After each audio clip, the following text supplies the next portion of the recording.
nila yung trailer. Salo sila. Hindi ko pa sila nakikita, pero sabi lang nila, Miss A, pag nakita namin yung pelikula mo, baka mag-iba na hindi namin sa'yo. Yun lang. So hindi ko pa sila nakikita. I don't know how they feel about it. But I'm sure when but they're supporting. They're very watching yata on the 7th, on the 15th. They're very supportive. They're coming on the 15th. Okay. Vendetta will be there. Okay, thank you and congrats. Okay, thank you, Bix. Pero partner, ang ganda ang chemistry ni na Tony and Angel. Sobra. Winner. Alam mo naman si Lola Deo, di ba? Ang mata niya, iba.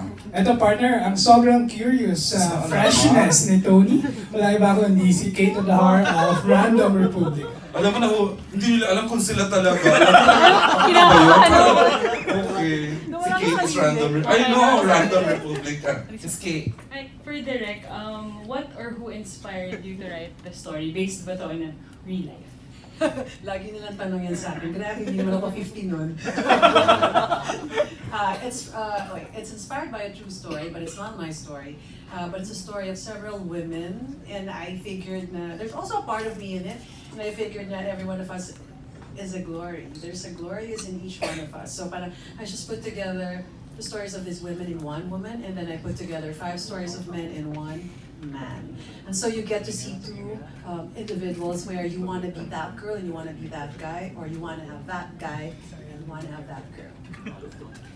We all know na nag-viral yung trailer. So ano yung meme or feedback or any reaction online yung nag-stick sa inyo or nag-send? Sunday tayo nag-launch direct. So when you learned na in 3 hours nag 1 million views. Can you imagine this when I saw that si DTE posted it? So DTE yesterday. So parang mga ilang posts pa lang, ilang likes pa lang yun. Parang ako yata yung pangatlo or pang-apat na nag-share.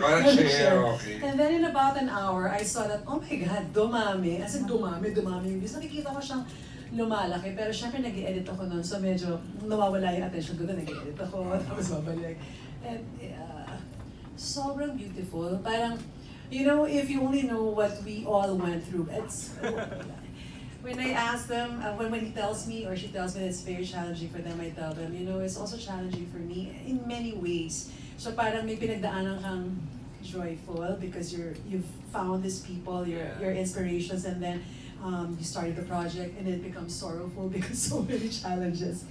And then all of a sudden, one Sunday, it became so glorious. Phenomenal. It was. Parang unexpected. Ako din, I'm lost for words. Hanggang ngayon, mag-1 week pa lang tayo sa Sunday, pero 13 million in what? Sunday, Monday, Tuesday, Wednesday, Thursday. In 5 days, wow. I think we all needed this. Parang to come to terms with what turns us on, what makes us happy, what moves us, parang what we like. Ayun, yung explanation why the sudden phenomenon dun sa virality, dun sa part na nangyaring I don't know, in making the film, kasi parang my goal was, when you watched it, you would feel like, oh, Nico is the one kissing you, and if you're a guy, you're the one kissing Glory, and you're making her feel that way. Na parang, once you watch it, parang experiential siya, kasi diba, hindi lang naman detached, parang, shit, ang sarap, shit, ako ba to? Ako ba yun? Diba? Yun yung goal, and I'm so blessed na ganito yung mga actors na nakuha namin because it made that additional layer to the story, to the film. Pero Aaron, siguro ikaw naman sa dalawa si Glorious ka kasi sa edad mo. Di ba dalawa lang naman nag-relate ka eh? Kay Glorious o kay Nico? Hindi kay Nico ko eh. Ano ba, Bante? Okay, more. Ano partner, ang sanay na sanay sa May, December affair. Oh my God. Wala iba kundi si Alan Santo, stars ko to. May paninira sa Ayun no, may nagaganap ng paninira. Tanong ko lang kay Direk, kung parang curious lang kami doon sa behind the scene. Kumbaga, bago ba nagsimula yung eksena, yung masela na scene, how they prepare? Or si Angel, how they prepare sa kasi Tony? I just treated it like how I got the injections when I was, how I get blood tests when I was pregnant.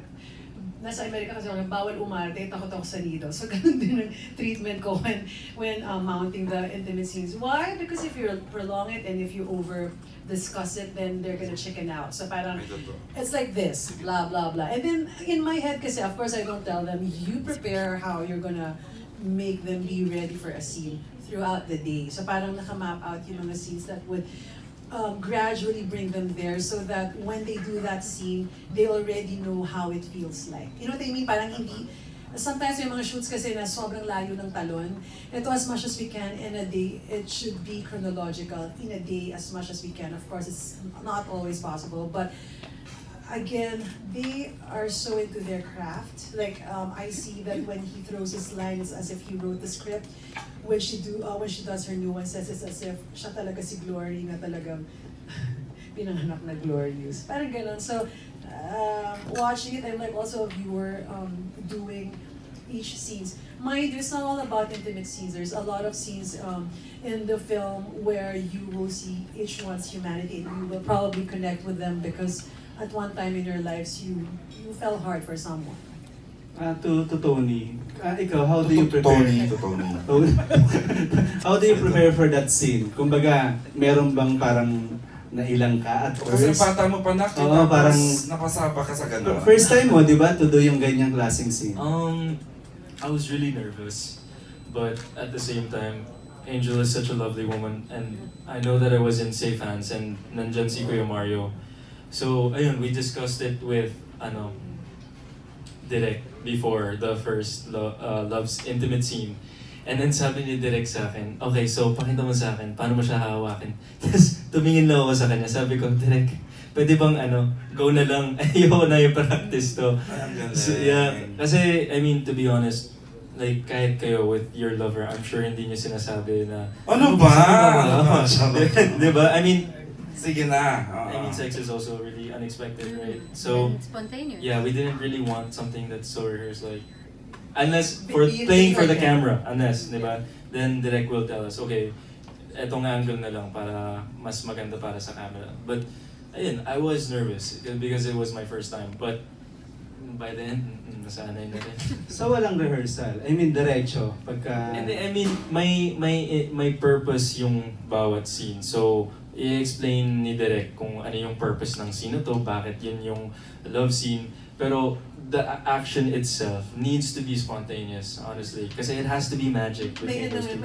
May parameters, tas parang meron akong given, and then it's up to them how they're gonna execute that given. Sometimes pag hindi na ko, diba, that's when we cut, but basically, they're two beautiful people, so parang women, sorry, two beautiful people, and then when they're together, and that's exactly how I want to project two people together doing an intimate scene. Glorious, both. Hindi lang yung girl yung angat, hindi lang yung boy yung angat, kung hindi, when they come together on the scene, alam mo na they were meant to be as one. Kay Angel, anong reaction mo nun na nagulat ka ba kay Tony na ganun siya ka galing bilang baguhan, actor? Doon sa scene na yun, parang, di ba, parang at first, pag mangangapa yung kapartner mo sa'yo eh. Ikaw naman, kumbaga, you're an legendary actress na. Legendary. kumbaga marami kang eksena. kumbaga, may mga ganong eksena ka nang nagawa. So how do you support Tony on that, Not that kind of scene. Pero hindi, I was delightfully surprised that he was such a trooper. Yung game siya. Kasi siguro, coming into it, alam niya what he had to do, and also, he wants to do his art. He wants to create something. So, nandun siya. He was in that mode. Nandun siya sa ganong psyche. So, it came very natural for him. He looked nervous, so of course, Makikita namin yung nervous. Yeah, it works. Bagay siya sa scene. Actually, I think yung feeling of nervousness is also what helped me. Kasi, I mean, in the story, I just used that feeling of nervousness Pareho kami. to help me with the scene. Kasi emotion pa rin siya. So, That scene where you see us seated sa edge ng bed, pinoproseso namin yun. We were both processing. in my head, I'm thinking like, oh my God, I'm about to do this, I'm about to do this. Ganon. And we were in the scene, and also we were processing each other. Tas nakatake Feeling yun, each other out. Tas nire-ready na namin. So sa breathing namin, Yeah. Akala nyo actor's cue sa iyak lang. Ang actor's cue pwede rin sa intimate scenes. Kasi I was waiting for them. Nakikita ko siya na pala, ganyan siya. And then he started his line. And then I knew he was ready. And then they started it.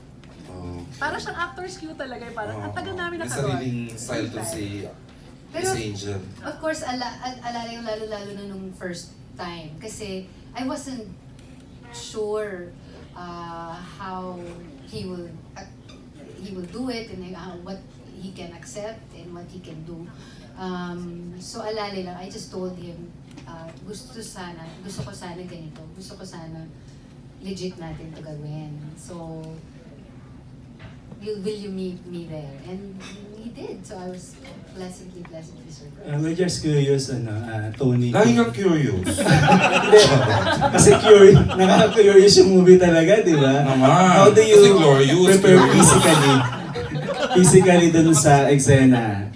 Nag-toothbrush ka ba ng ilang beses? May mga ganun, di ba? Kumain ka ng candy or may mga ganun. How do you prepare for that? Kumain siyang Doritos. Cheesy, at least cheesy. Jalapeno. Yun. Shower, toothbrush, yun lang. Basta, sinisigurado ko na mabangaw ako. Tas, kung minsan insecure ako, sasabihin ko kay Angel, ay feeling ko medyo mabaho ako ngayon. Yun. Pero, hindi, yun lang. Kasi, for me, I don't know, maybe this is my fault as a new actor, or maybe it's my flaw, or maybe it's what works for me. I don't really like rehearsing stuff. I really don't. I like the spontaneity of it. So when it came to like the love scenes, I just found it better finding your way once you're in that scene, Because if you rehearsed it, like, imagine watching a rehearsed sex scene. Like, I don't think that's something that people want to watch. So I think there's just so much more magic when you find that moment in that scene na parang kayo na yun in the middle of it, diba? So, yun. Yung next question ko is, nadala ka ba dun sa eksena? Personally, syempre parang as a man, di ba? Nadala ka dun sa eksena with Angel, Aquino. Aamin ba naman siya? Mali? I think as an actor, I think you really just gotta go for it, So, of course, I was doing my part as an actor, but the scene is very intense. So, I'll let you guys use your imagination na lang. Ayun, ang ganon. Last na lang to Angel, anong reaction ng anak mo when nakita niya yung trailer? Huwag mong idadama yung anak ko!